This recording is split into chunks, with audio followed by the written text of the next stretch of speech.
Lok Sabha after a discussion on the report of the Ethics Committee in the cash for query that was tabled in the lower house today. Following MP Mahua's expulsion, the opposition staged a walkout in protest of Lok Sabha, adopting the report tabled by the Ethics Committee. Mahua, who was not allowed to speak during the discussion in the House, read out her statement outside Lok Sabha. Following her expulsion, Mahua Moitra alleged that the Ethics Committee broke every rule and that there was no evidence of cash or gifts anywhere. Opposition staged a walkout after Lok Sabha adopted the motion to expel the TMC MP. Lok Sabha has also seen the weaponization of a parliamentary committee. Ironically, the Ethics Committee, which was set up to serve as a moral compass for members. Instead, it has been abused egregiously today to do exactly what it was never meant to do, which is to bulldoze the opposition and become another weapon to talk us into submission. Mamata Banerjee lashed out at BJP after TMC MP Mahua Moitra was expelled from the Lok Sabha in the Parliament's winter session. She further stated that the BJP has killed democracy and asserted that they will be fighting this politically. They didn't allow Mahua to take her own stand to explain her situation without taking any justice. You have done full injustice. It's a democracy of constitutional rights. It's a constitutional rights. After the expulsion of Mahua Moitra from the Lok Sabha, Congress MP Adhir Ranjan Chaudhary, also leader of opposition, on Friday said that all of this is being done based on baseless facts and was a sentiment of revenge. BJP MP and Ethics Committee member Aparajita Sarangi meanwhile stated that the report that was submitted was as per the affidavit given by Darshan Hiranandani. She further asserted that Mahua was creating fake narratives and her conduct was unethical. Punjab Congress held a meeting with Harish Chaudhary as in charge, and it was conveyed that there is not going to be any alliance with the Aam Aadmi Party and that they will not be joining hands. It was further asserted that the Congress will be contesting all 13 seats in the state on its own. Raids conducted on various sites associated with Jharkhand Congress leader and Rajya Sabha MP Dheeraj Sahu in Odisha, Jharkhand and West Bengal resulted in the discovery of cash exceeding rupees 200 crores. The BJP is calling for an investigation by the Enforcement Directorate in the case. After crores of rupees were confiscated from the Congress MP during tax raids in Odisha, Jharkhand, Prime Minister Narendra Modi took a dig at the opposition on corruption issue. He asserted that it is Modi's guarantee that they will be obligated to return every penny looted from the people. Following the raids conducted in the three states of Jharkhand, Odisha and West Bengal, BJP spokesperson Gaurav Bhatia hit out at the Congress leader Rahul Gandhi and Sonia Gandhi demanding answers. He further blamed Congress for filling their pockets with earnings of corruption. Zoram People's Movement leader Lal Duoma was sworn in as the Chief Minister of Mizoram today. Governor Haribabu Kambapanti administered the oath of office and secrecy to Lal Duoma. The Bharatiya Janata Party Rajya Sabha MP from Jharkhand Deepak Prakash on Friday slammed Congress Party MLA Irfan Ansari for his comment that people from Bangladesh are not the biggest infiltrators in the BJP. A day after Kapil Sibal stoked fresh controversy saying that Assam was originally a part of Myanmar in the Supreme Court, Assam Minister Piyush Hazarika has now hit back saying Sibal is poorly briefed and only speaks a left liberal view that tends to alienate the Northeast by conjuring such theories. Ahead of the 2024 general elections, Congress leaders invite Rahul Gandhi to contest from Karnataka now.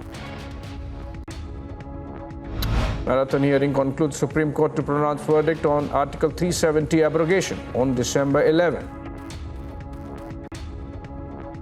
As the suspense over the Chief Minister faces for Chhattisgarh, Madhya Pradesh and Rajasthan continues, the Bharatiya Janata Party released a list of observers For the states, as per the list, Defence Minister Rajnath Singh was chosen as observer for Rajasthan. Haryana CM Manohar Lal Khattar will look into Madhya Pradesh, and Union Ministers Arjun Munda and Sarbanand Sonowal will look after Chhattisgarh.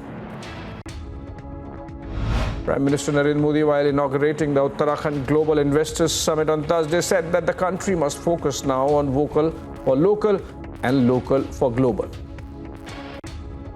Bharat के तो हर जिले, हर block में ऐसे product है जो local हैं, लेकिन उनमें ग्लोबल बनने की संभावनाएं हैं। मैं अक्सर देखता हूं कि विदेशों में कई बार मिट्टी के बर्तन को भी बहुत स्पेशल बनाकर प्रस्तुत किया जाता है। ये मिट्टी के बर्तन वहां बहुत महंगे दामों में मिलते हैं। भारत में तो हमारा विश्वकर्मा साथी ऐसे अनेक बेहतरीन प्रोडक्ट पारंपरिक रूप से बनाते हैं। Andhra Pradesh Chief Minister Y.S. Jagan Mohan Reddy undertook a visit to flood-affected areas in Tirupati district on a special flight to assess the extent of damage and coordinate immediate relief efforts. As per officials, as many as 6 people died after a fire broke out in a candle-making factory in the Talwade area of Pimpri Chinchwad city in Pune. Union Minister Jyotiraditya Scindia, while addressing a press conference, informed that first section of the bullet train project will be operational within 3 years, while construction of Ayodhya's Maryada Purushottam Shri Ram International Airport will also be completed by the end of this month. The driver responsible for transporting the 2 shooters to Sujangarh in his car provided an account of the events leading to the chilling murder of Rashtriya Rajput Karni Sena Chief Sukhdev Singh Gogamedi. Yogesh Sharma, the driver, received a call from the individual residing with him, informing him about 2 passengers to be dropped off at Sujangarh. Jammu and Kashmir's Additional Director General of Police, Law and Order, Vijay Kumar, stated on Friday that the police have obtained numerous leads in the case of Inspector Masroor Wani's killing. Inspector Wani passed away in Delhi 39 days after sustaining critical injuries in a terrorist attack while playing cricket in Srinagar.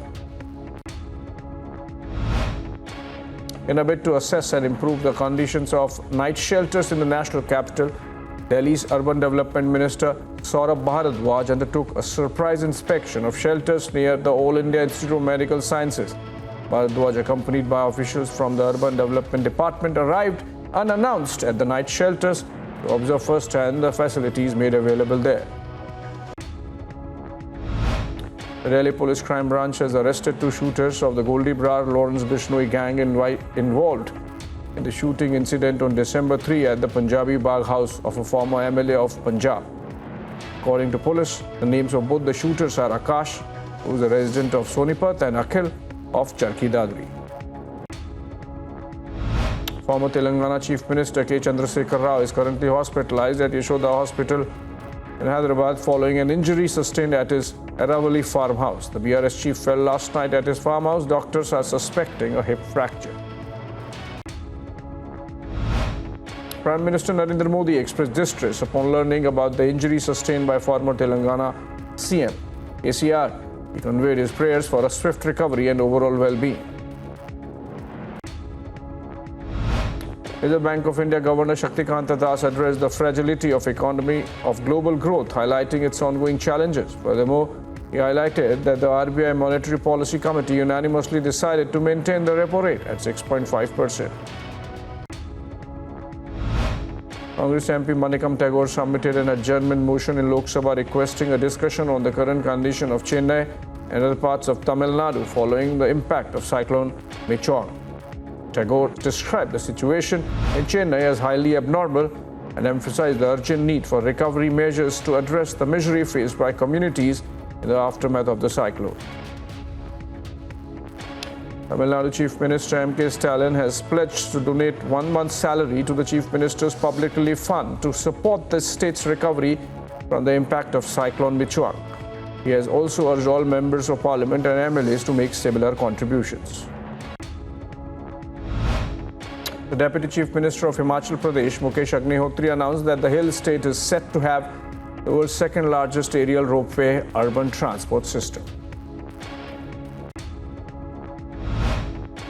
In southern Gaza, a hospital receives several injured individuals as Israel extends its operations. The incursion began with Israeli tanks entering Khan Yunis, signaling a troubling escalation in a conflict that has claimed the lives of over 17,000 Palestinians and displaced an estimated 1.9 million. The Israeli military released a video showcasing its troops operating from the Mediterranean Sea along the Gaza Strip's coast. The IDF reported naval strikes on Hamas targets in the area. Meanwhile, Israeli tanks have entered southern Gaza, commencing war with Khan Yunis, marking a concerning escalation in a conflict that has claimed over 17,000 Palestinian lives. Explosions and smoke engulfed northern Gaza Strip after Israeli airstrikes, marking the third month of the Israel-Hamas war.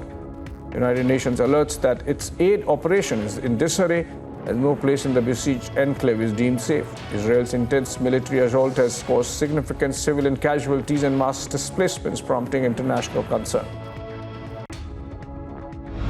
Israel has identified a portion of largely undeveloped land along Gaza's Mediterranean coast as a safe zone for those seeking refuge from airstrikes and in need of humanitarian aid amid the ongoing conflict. However, the designated area, Mawasi, has turned into a makeshift tent camp with thousands of displaced Palestinians living in squalid conditions in scattered farm fields and waterlogged dirt roads.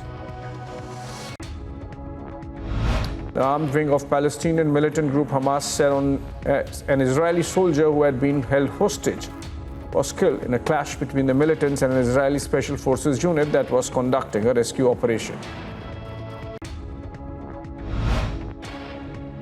Hours before the start of Hanukkah, a man fired a shotgun twice outside a Jewish temple in upstate New York, specifically at Temple Israel, shouting "Free Palestine" upon his arrest.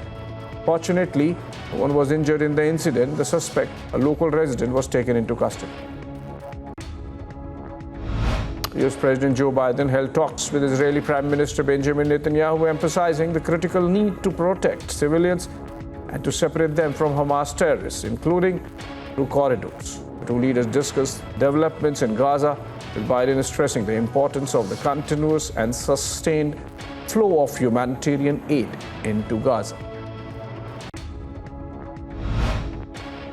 Arab and Islamic nations are pushing for a vote for a draft UN Security Council resolution that calls for a humanitarian ceasefire in Gaza. This comes in response to a letter from the UN Secretary General Antonio Guterres, who warned of an impending humanitarian catastrophe in Gaza. The letter urged the 15 members of the Security Council to work towards a humanitarian ceasefire. Duke Emhoff, Vice President Kamala Harris's husband and the first Jewish spouse of a nationally elected leader, spoke at a Hanukkah menorah lighting ceremony in front of the White House. Emhoff expressed concern about the Jewish community, stating that American Jews are feeling alone and in pain amid rising anti-Semitism in the US and abroad, particularly in light of the ongoing Israel-Hamas war. Republican senators held a press conference urging President Joe Biden to endorse more robust border measures for passing a funding package supporting Ukraine, Israel, and Taiwan. Bipartisan negotiations on the aid package are underway, with Senator Lindsey Graham highlighting the need for Biden's involvement to overcome the current impasse.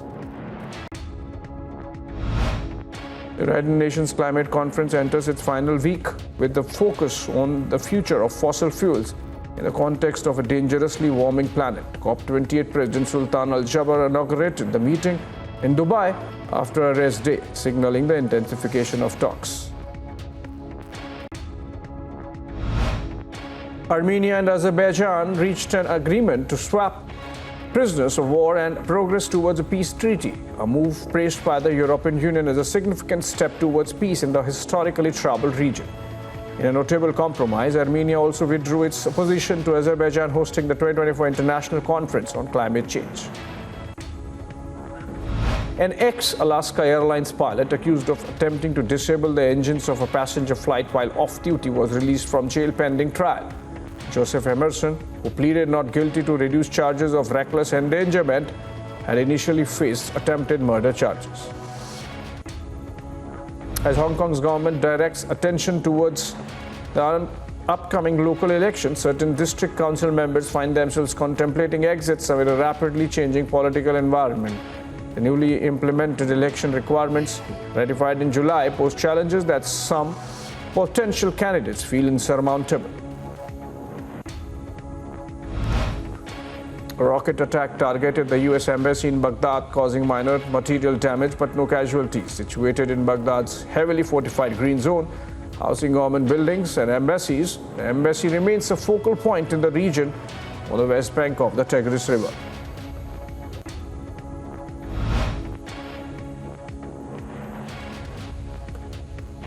As the countdown to Khelo India Para Games reaches its final stages, Delhi State stands on the cusp of making history.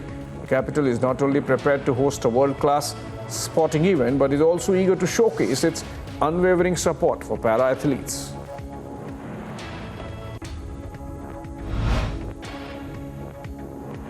Alisa Haley, the experienced Australian star, is determined to make a comeback in the upcoming one-off test against India after sustaining an injury in October. The wicketkeeper batter, who suffered a severe laceration to her right index finger while trying to break up a fight between her dogs, expressed confidence in her return while speaking at the Chaos Summer of Cricket launch. Army Marksmanship Unit shooter Naveen bagged a double gold, winning the men's 10-meter air pistol individual and team events as the 66th National Shooting Championship competitions for pistol events concluded here at Bhopal's Madhya Pradesh State Shooting Academy range. The second edition of India's largest table tennis event, WTT Star Contender Goa, is set to return from January 23 to 28, 2024. Co-hosted by Stupa Sports Analytics and Ultimate Table Tennis with guidance from the Table Tennis Federation of India, the carnival promises thrilling competition in Goa.